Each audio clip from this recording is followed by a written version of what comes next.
ما كان محمد أبا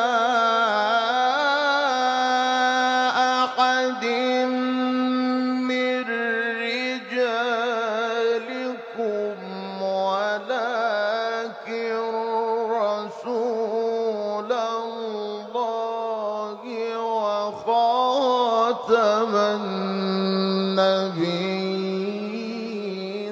وكان الله بكل شيء عليما.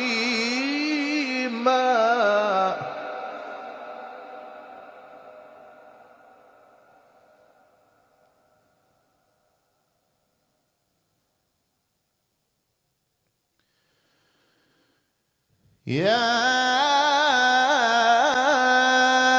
أيها الذين آمنوا اذكروا الله ذكرا كثيرا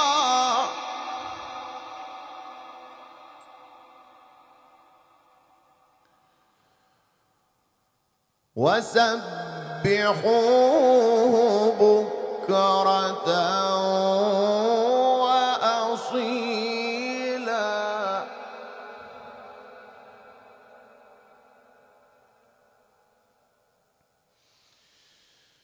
هو الذي يصلي عليكم وملائكته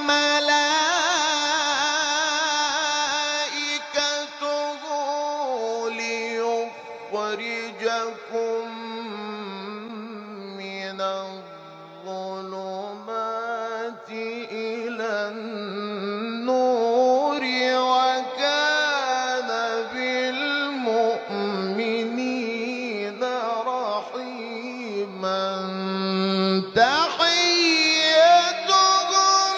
يوم يلقونه سلام.